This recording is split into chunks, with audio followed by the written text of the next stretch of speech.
प्रिय भक्तों, आज हम आपको एक कथा का श्रवण करा रहे हैं जो सुनने मात्र से आपके जीवन में सुख संपत्ति और धन की वर्षा होगी। तो चलिए कथा को प्रारंभ करते हैं। एक जंगल में एक मोर और मोरनी का जोड़ा प्रेम पूर्वक आपस में मिलकर रहा करता था। उनमें बहुत प्रेम था। एक दिन किसी विवाद के कारण मोर और मोरनी के बीच झगड़ा हो गया। मोर ने कहा कि इस संसार में सबसे बड़ा पापी और विश्वासघाती स्त्री है। मोरनी ने जवाब दिया कि इस संसार में सबसे ज्यादा पापी और विश्वासघाती पुरुष होते हैं। जब वे दोनों आपस में लड़ते रहे और अपने विवाद के निवारण के लिए भगवान शिव जी के पास गए और अपनी बात बताई, शिव जी ने मोर से कहा, तुम कैसे कह सकते हो कि संसार में स्त्री पुरुषों की अपेक्षा ज्यादा पापी और विश्वासघाती है। अगर आप यह कहानी सुन रहे हैं तो पूरा सुनिएगा। इस कथा को आधा अधूरा छोड़कर जाने की गलती मत करिएगा, क्योंकि इस पवित्र कथा को पूरा सुनने से मनचाहा फल की प्राप्ति होगी। इसलिए इस कथा को पूरा सुने। आप शिव जी के भक्त हैं तो भोलेनाथ जी का अनादर न करें। मोर बोला, प्रभु, मैं आपको एक कहानी को सुनाना चाहता हूँ जिससे हम सबको यह साबित होगा कि स्त्री पुरुषों की अपेक्षा ज्यादा पापी और विश्वासघाती होती है। फिर भगवान शिव बोले, ठीक है मोर, तुम कहानी सुनाओ। भक्तों, तब तक माता पार्वती जी आ जाती है और कहती है, मुझे भी यह कहानी सुननी है और मेरे भक्तों को भी सुनाना चाहती हूँ। तब भगवान शिव कहते हैं, ठीक है, बैठिए। फिर मोर भगवान शिव और माता पार्वती के सामने कहानी सुनाने लगता है। एक राज्य में भीमसेन नाम का राजा राज्य करता था। उसके 4 बेटे थे जो सभी बहुत ही बहादुर और प्रतापी थे। लेकिन सबसे बड़ा बेटा, जिसका नाम आर्यसेन था, वह न केवल प्रतापी बल्कि बहुत ही सुंदर भी था। उसकी पत्नी आर्या भी बहुत ही सुंदर और रूपवान थी। वह अपने आगे किसी दूसरी स्त्री को सुंदर नहीं मानती थी। एक दिन राजा भीमसेन ने अपनी बेटे आर्यसेन को उसकी किसी बात पर नाराज होकर राज्य से निकाल देने का आदेश दिया। राजा का यह आदेश सुनकर के सभी इस बात से चिंतित हो गए। फिर आर्यसेन अपने महल में गया और उदास हो गया। उधर आर्यसेन उदास देखकर उसकी पत्नी ने पूछा, प्राणनाथ, आप उदास क्यों हैं? आप इतना मुरझाया हुआ क्यों है? राजकुमार होकर भी आप इस तरह से चिंतित क्यों हैं? तब आर्यसेन सोचने लगा कि मैंने बहुत बुरा किया है और अपनी सारी बात अपनी पत्नी को बता दी।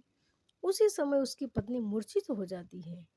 फिर दासियों ने आर्या पर गुलाब का पानी का छिड़काव किया। तब जाकर वह होश में आ गई। अब होश में आकर आर्या ने अपने पति राजकुमार आर्यसेन से कहा, आप मुझे दासी पर छोड़कर प्रदेश चले जाएंगे तो मैं आपके बिना कैसे जी पाऊंगी? मैं भी आपके साथ ही चलूंगी। तब राजकुमार आर्यसेन कहता है, तुम मेरे साथ कैसे चल सकती हो?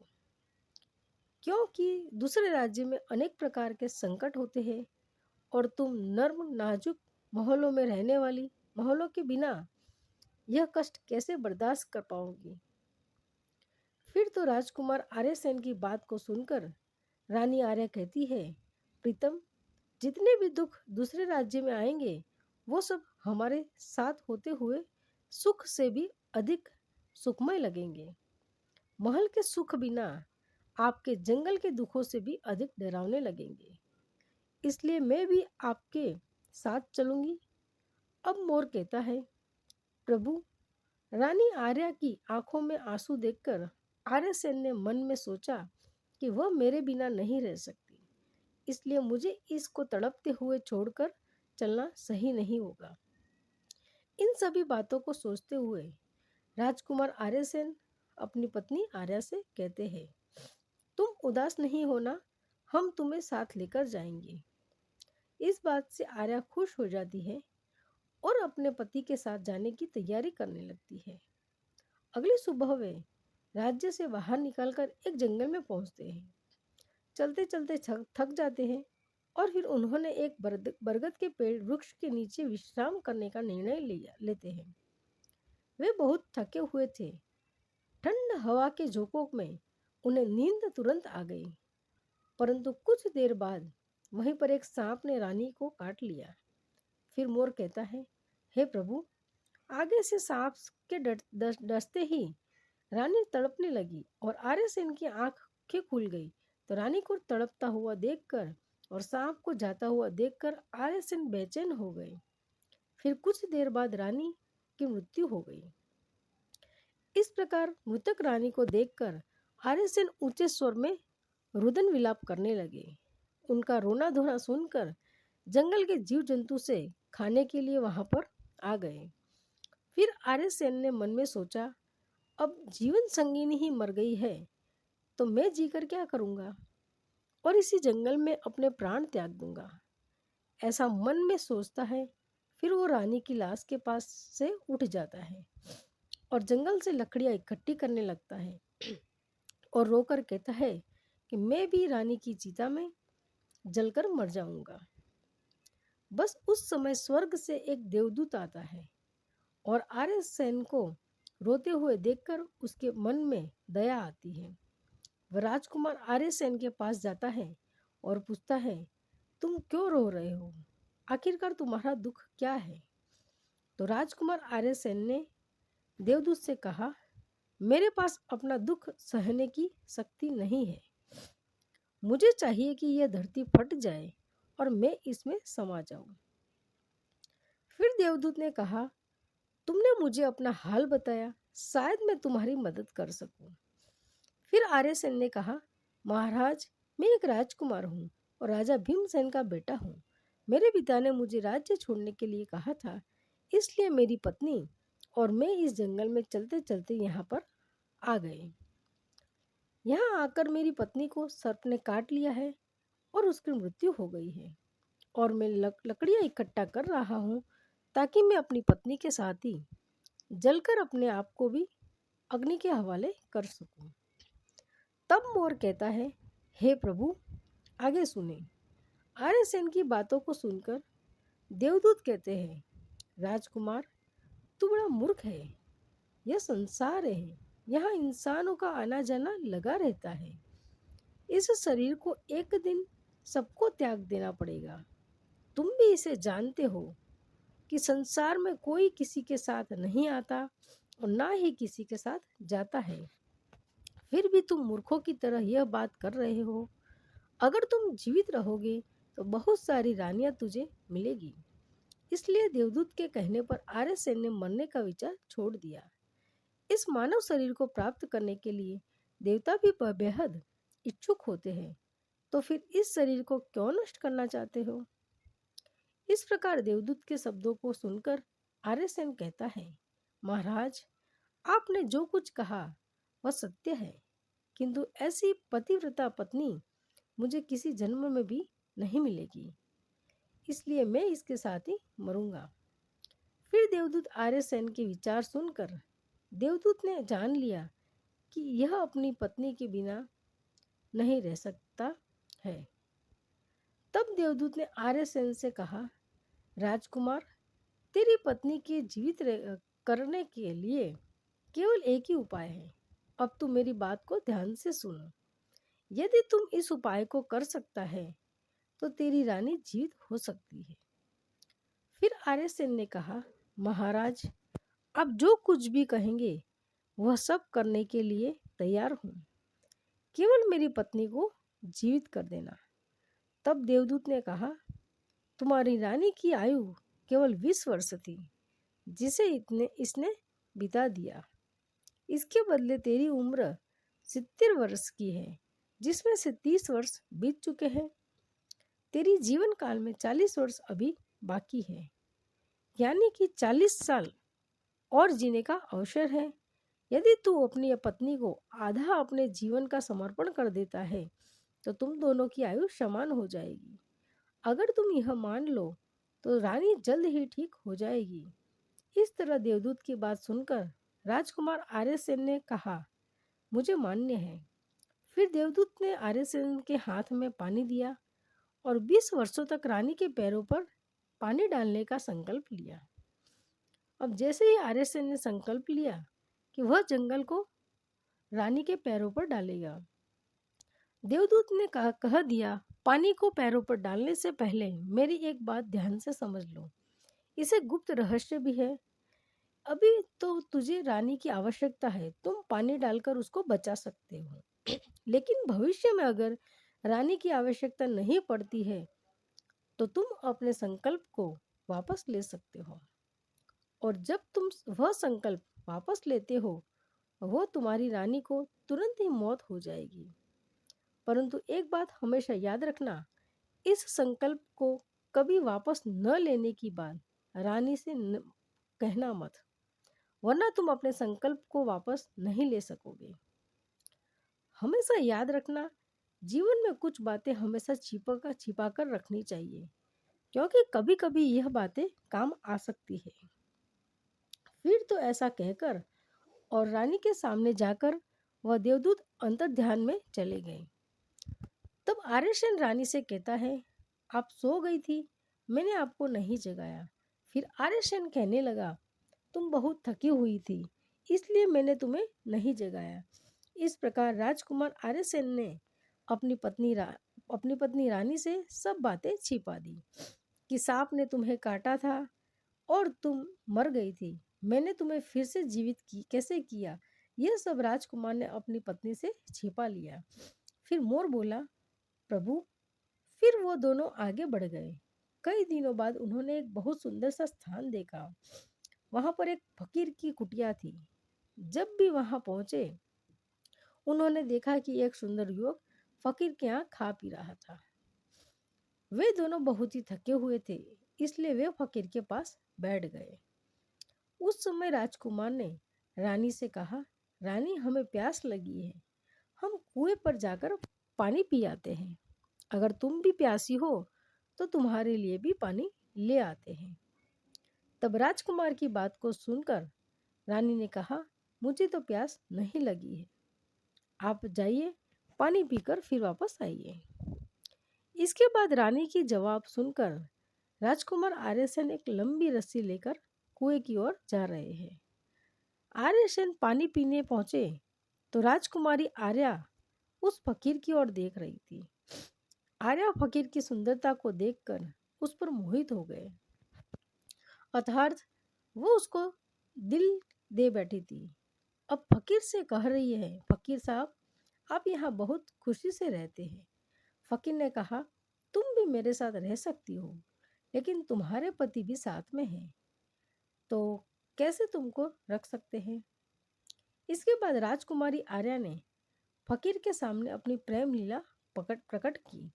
तो फकीर ने कहा, मैं ये एक उपाय बताता हूँ, तुम अपने पति को जिस कुएं में पानी पीने गया है, तुम उसी कुएं में धकेल देना, फिर जो होगा हम देख लेंगे। फिर तो फकीर की बात सुन करके आर्या ने कहा, ठीक है, मैं ऐसा ही करूँगी। अब इतनी ही देर में राजकुमार आर्यसेन पानी पीकर रानी के पास आया तो रानी कहने लगी, मुझे भी अब प्यास लग रही है, कुएं पर वापस चलकर के मुझे भी पानी पिलाओ। तो राजकुमार आर्यसेन बोला, मैंने तुमसे पहले ही पूछा था और तुमने मना कर दिया था। खैर, अगर तुमको प्यास लगी है, तुम्हारे लिए अभी पानी लेकर आता हूँ। तब आर्यसेन पानी लेने चला तो रानी भी उसके साथ में चल दी और कहने लगी, मैं भी तुम्हारे साथ चलती हूँ। बेचारा आर्यसेन तो उसके प्रेम में पागल था। उसको क्या मालूम था कि मेरे प्राण लेने के लिए मेरे साथ आ रही है। भक्तों, वास्तव में विद्वान सच कहते हैं कि स्त्रियों के चरित्र को देवता भी नहीं जान सकते। मानव क्या चीज है, उनके जाल में उनके बुद्धिमान की फंस जाते हैं। जब राजकुमार आर्यसेन कुएं पर जाकर पानी भरने के लिए डोल भरता है तो रानी ने अपने पति यानी राजकुमार आर्यसेन को धक्का देकर कुएं में गिरा देती है और खुद फकीर के पास चली जाती है। वहीं फकीर रानी को अपने साथ ले जाकर एक राज्य में बस जाता है। वहां दोनों खुशी से रहने लगते हैं। फकीर ने फिर रानी को ऐसा नाचना और गाना सिखाया कि वो नृत्यंगा के रूप में मशहूर हो गई। धीरे धीरे वह राजकुमारी पूरे नगर में प्रसिद्ध हो गई। इस तरह रानी के नृत्य और गीत के कारण वह फकीर के पास लाखों रुपए बन गए।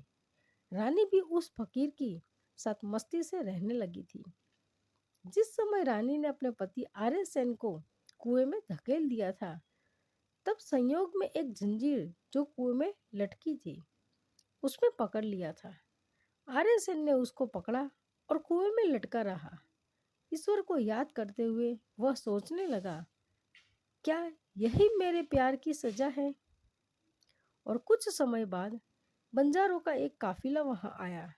काफिले में से बंजारा बाल्टी लेकर कुएं का पानी भरने लगा। जब उसने पानी में बाल्टी डाली, तब आर्य सेन ने उसका हाथ से पकड़ लिया। बंजारा यह देखकर चौंक गया और पूछा, तुम कौन हो राजकुमार? आर्य सेन ने कहा, भाई मैं आफत का मारा हुआ हूँ, मुझे यहाँ से निकालो, मेरी जान बचा लो। मैं सारी जिंदगी आपके उपकार को नहीं भूलूंगा। और ऐसा कह करके राजकुमार बंजारे के से प्रार्थना करने लगा। फिर तो राजकुमार आर्य सेन के दुख को देखकर कि उस बंजारे को उस पर दया आ गई और उसने आर्य सेन को कुएं से बाहर निकाल लिया और फिर पूछा, यह भाई तुम कौन हो? तुम इसमें कैसे गिरे? तुम मुझे अपना हाल बताओ। तब आर्य सेन ने कहा, भाई मैं अपना हाल आपसे कैसे कहूँ? जो मुश्किलें मेरे साथ हुई है, भगवान न करे किसी के साथ ऐसा हो। फिर आर्य सेन ने कहा, यदि तुम मुझसे जानना ही चाहते हैं तो मैं आपको अपनी कहानी सुनाता हूँ। मैं एक राजकुमार, मेरे पिता ने मुझे राज्य से निकाल दिया था, इसलिए मैं अपनी प्रिय पत्नी के साथ एक जंगल में पहुंच गया। मेरी पत्नी और मैं एक दूसरे के से बहुत प्यार करते थे। जंगल में एक सांप ने मेरी पत्नी को काट लिया, जिससे उसकी मृत्यु हो गई। मैं जब अपनी पत्नी के साथ मरने जा रहा था, तब एक देवदूत ने मुझ पर दया की और मेरी आयु के 20 वर्ष मेरी पत्नी को देने के बाद उसे पुनः जीवित कर दिया। फिर हम उस जंगल से आगे बढ़े। कुछ दिनों बाद हम एक स्थान पर पहुंचे जहां एक फकीर रहता था। मुझे प्यास लगी। मैंने पानी लेने के लिए कुएं पर गया था।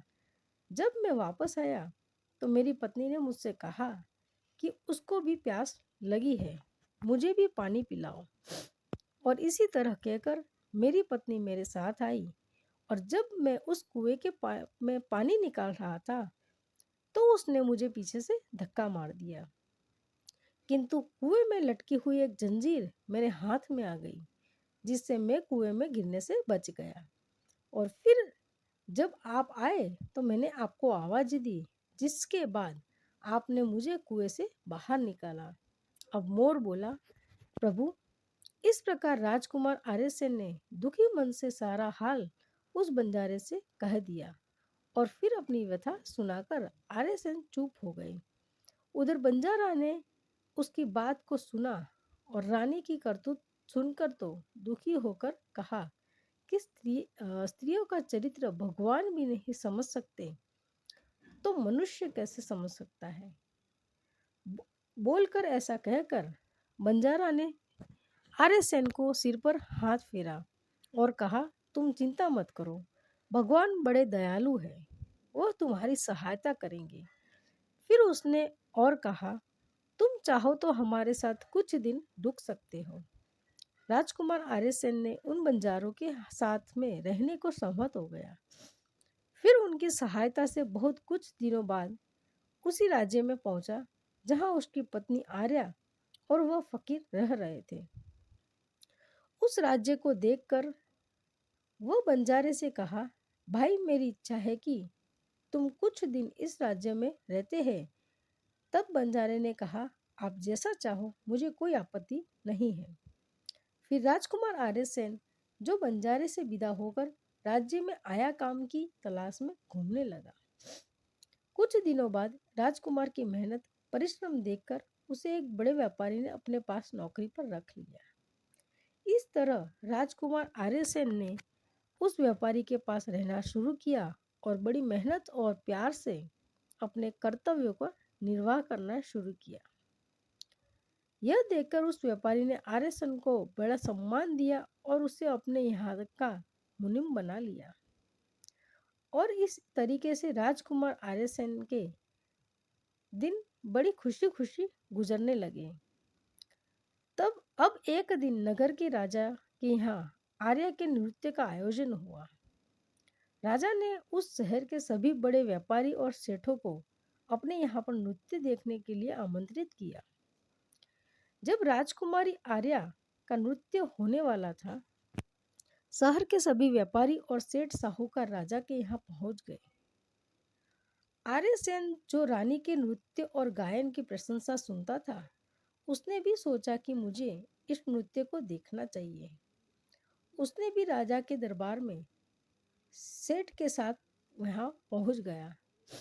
रानी ने अप्सरा के समान नृत्य किया और उनकी सुरीली आवाज में कई सुंदर रागों को प्रस्तुत किया। उनके गाने को सुनकर महफिल की सभी लोग आश्चर्य में आ गए और सभी बहुत सारे इनाम दिए। इसमें साथ ही राजा से लेकर प्रजा तक सभी ने उन्हें प्रशंसा की। राजकुमार आर्यसेन ने अपने हाथ की अंगूठी उठाई जिसमें हीरा जड़ा हुआ था और फिर भाव से उतारकर रानी आर्या को भेंट कर दी। इसके बाद रानी आर्या ने अंगूठी को पहचान लिया और मन ही मन में कहने लगी, यह तो बहुत ही बड़ा आश्चर्य हो गया। मेरा पति जिंदा है और यहाँ पहुँच गए हैं, अब मुझे छोड़ेगा नहीं। इसलिए मुझे कुछ ऐसा करना चाहिए जिससे वह मारा जा सके। और उसने मन में सोचा, अब मैं यहाँ के राजा को एक सुरीला गाना और नृत्य सुनाऊंगी जिससे वह खुश होकर मुझे कुछ मांगने के लिए बोलेंगे। तब मैं राजा के आदेश से उन्हें मरवा दूंगी। इसके बाद राजकुमारी आर्या ने एक सुरीला गाना और नृत्य को सुनाया। रानी की इस बसंत की बहार को सुनकर राजा बहुत खुश हुआ। वह आर्य को वो बोले, मैं तुम पर बहुत खुश हूँ, तुम मुझसे क्या मांगती हो? तब राजकुमारी ने कहा, अगर आप मुझसे प्रसन्न हैं तो सबसे पहले मुझे वचन दीजिए और मैं जो कुछ भी मांगूंगी वह मुझे वही देंगे। फिर आर्या ने कहा, इस सभा में एक चोर है, कृपया उसे फांसी की सजा दे। राजा ने कहा, तुम उस चोर को मेरे सामने लाओ। रानी ने उसका हाथ पकड़ा और उसे राजा के सामने ले गई। राजा ने अपने सैनिकों को आदेश दिया कि उस चोर को जल्लादों के पास ले जाए और उसे चोर को फांसी पर चढ़ा दे। इसी बीच आर्यसेन का सेठ भी वहां पहुंचा। वो डर कर आर्यसेन के पास गया और पूछा, तुमने क्या चुराया है इस नर्तकी का, जिसके कारण वो तुम्हें मारना चाहती है? आर्यसेन ने अपने मालिक से कहा, मालिक, मैंने कुछ नहीं चुराया है, बस आप इस राजा को केवल यह बता दो कि वह मेरी दो बातें सुन ले, इससे मेरी जान बच सकेगी। अब आर्यसेन का मालिक इसे यह सुनकर अपने साथी व्यापारी और साहूकारों के पास गया और सभी ने मिलकर मशवरा किया। उन्होंने कहा, मित्रों, या तो राजा न्याय करे या हम सभी इस शहर को छोड़कर कहीं और चले जाएं। और इस प्रकार से सभी व्यापारी राजा के पास गए और कहने लगे, राजा साहब, हमारा मुनीम निर्दोष है, उसे मार देने की आपका आदेश है, पर वह कह रहा है कि वह अपनी दो बातें आपको कहना चाहता है। फिर भी आपको लगे कि उसने अपराध किया है तो उसे फांसी दे देंगे, लेकिन मेरे मरने से पहले राजा केवल मेरी दो बातों को जरूर सुने। फिर राजा ने व्यापारियों की बात सुनकर कहा, ठीक है मुनीम को बोलो। आर्यसेन को लेकर राजा के सामने आया और राजा ने कहा, तुम जो कुछ कहना चाहते हो तो मेरे सामने कहो। तब राजकुमार आर्यसेन ने कहा, महाराज, मैंने क्या दोष किया है जिसके कारण आपने मेरी हत्या का आदेश दे दिया है? फिर उसकी बात को सुनकर राजा ने कहा, तू इस नृत्य का चोर है। और आर्यसेन ने कहा, नहीं महाराज, मैं इस उल्टा स्त्री का पति हूँ जिसने कुएं में धकेल कर एक फकीर के साथ चली आई है। राजकुमारी आर्या ने समझ लिया कि बात बिगड़ रही है। अब राजा से कहती है, महाराज, मैं उल्टा हूँ, यह झूठ बोल रहा है। यह कौन है मैं जानती तक नहीं। ये तो मेरा चोर है, मैं सिर्फ इतना ही जानती हूँ। फिर राजकुमार आर्यसेन ने कहा, महाराज ठीक है, अगर यह मेरी पत्नी नहीं है तो वो सब कुछ जो मैंने रास्ते में छोड़ा था वो मेरी अमानत के रूप में वापस कर दे। फिर आर्यसेन रानी की ओर देखे। राजकुमार ने अपनी अमानत को लौटाने की बात की तो राजकुमारी आर्या ने इसे स्वीकार कर लिया। आर्यसेन ने कहा, अच्छा, अब तुम अपने हाथों से पानी पी लो, हमारा न्याय इसी सभा में होगा। पानी लेकर वह जमीन पर रखा और कहा, वह वस्तु जो मेरे पास रास्ते में दी गई थी मैं वापस ले रहा हूँ। रानी ने भी पानी लिया और कहा, जो वस्तु इसने मुझे रास्ते में दी थी मैं वापस कर रही हूँ। जैसे ही वह अपने हाथों को पानी छोड़ा, रानी के प्राण छूट गए। यह दृश्य देखकर वहां के लोग हैरान रह गए। तो राजा ने यह देख चिंता होकर आर्यसेन से कहा, यह क्या हो गया, मुझे सच्चाई बताओ। तब राजकुमार आर्यसेन ने अपनी कहानी शुरू की, अपने जीवन की सब घटनाओं को खुलकर बताते हुए उसके देश से निकाले जाने से लेकर अब तक की सभी घटनाओं को सुनाया।